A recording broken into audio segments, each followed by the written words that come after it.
Welcome on in, folks. This is Sprues and Studs, and it has been a very torturous and long September in that our wallets were bruised and battered through all the unique and special characters that were released this month. So in this video, we are going to be taking a look at the Iron Hands Iron Father to see exactly what's going on with this action figure. So let's just jump right into the review. Let us open Astartes Mechanicus.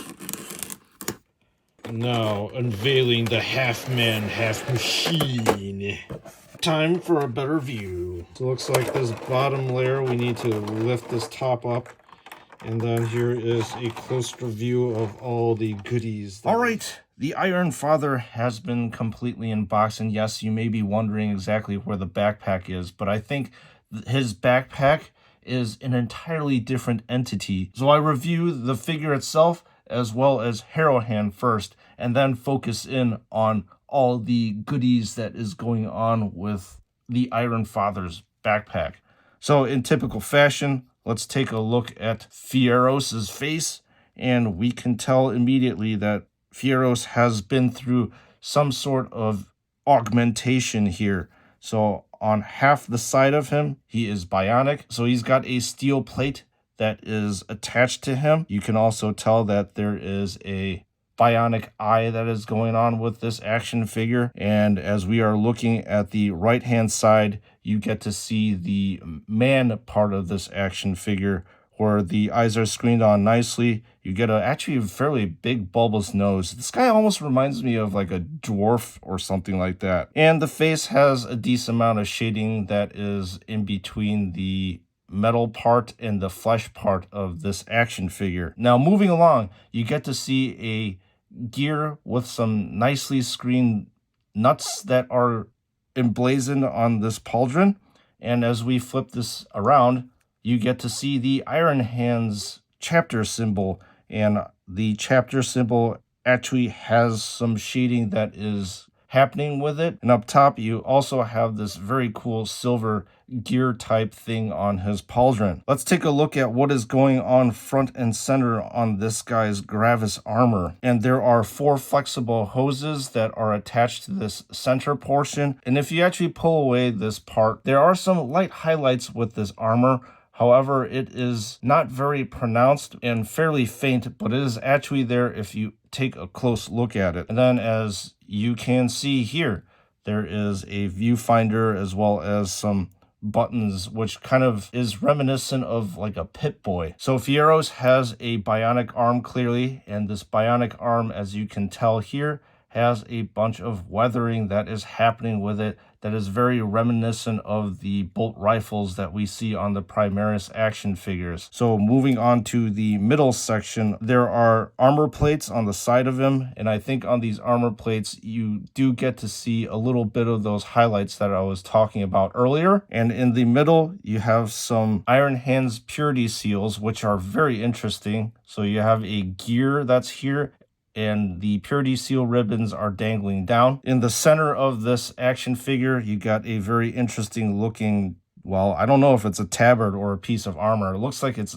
actually a piece of armor, and it almost looks like scale armor to me, and you can again see that light highlighting that's happening. So moving on down, with the left hand side, there is a half gear and half Iron Hands logo. What is very unique about this action figure is that he has Feirros emblazoned on his left side shin, although I'm not exactly sure what happened to the S on this Feirros.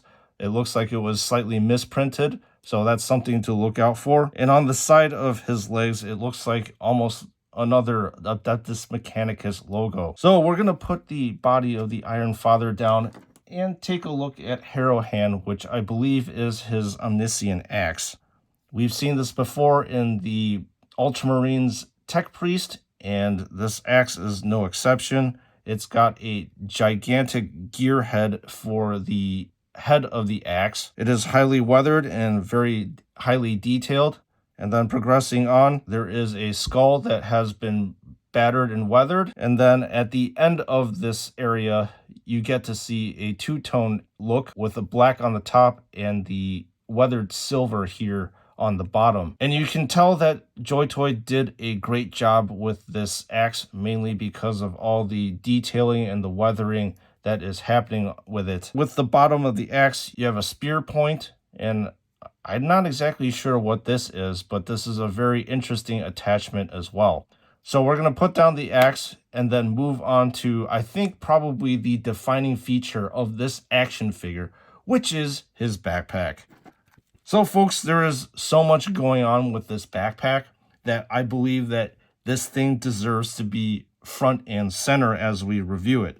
So let's look at it, shall we? The first thing we're going to look at are the two servo arms on the right hand side.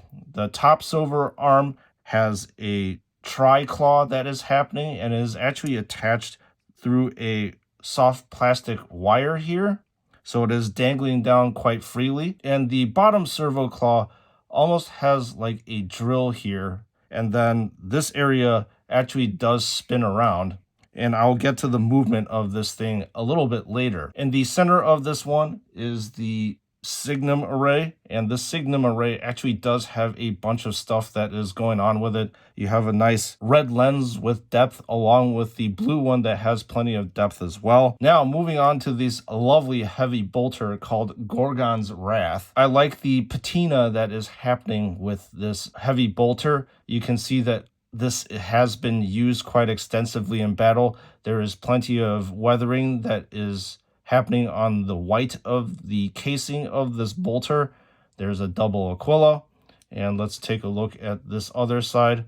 And you get to see, again, more weathering that is happening with this heavy bolter. And attached to Gorgon's Wrath is a soft plastic belt, which is supposed to obviously mimic an ammo belt.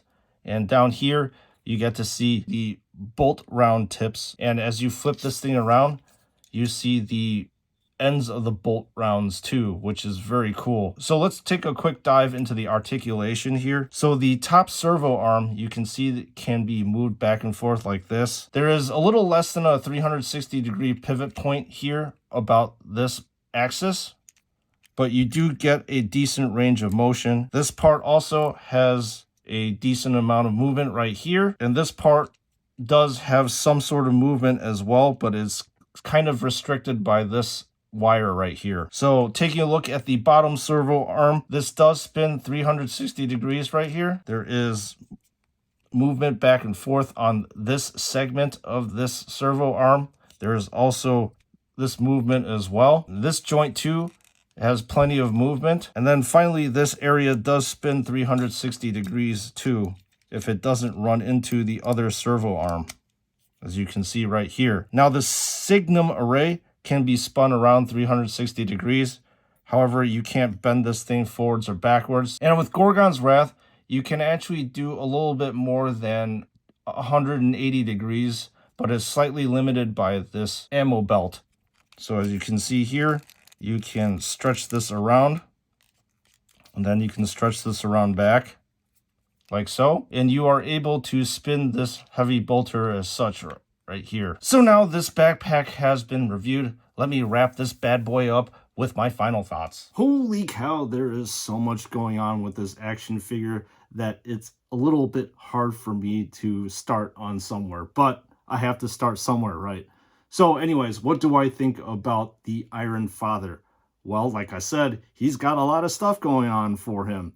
The first thing I'm going to focus on is his backpack. It's packed with two servo arms, the signum array, as well as this massive heavy bolter called Gorgon's Wrath. I think that this bolter is very cool looking, and it is very unique in that it's got this very cool belt-fed ammunition cartridge. The other thing I'll comment on is Harrow Hand, which I believe is some sort of anissian axe, if I'm not mistaken. So he's also got this very cool and very almost like dwarfish looking unique sculpt with his face that I really like. Despite all this stuff, there is one slight critique I'm going to have to make on this action figure, in that it is actually fairly hard to pose. The reason why I say that is the backpack is very, very heavy, and the action figure is slightly unstable because of all the weight that is on the back of it.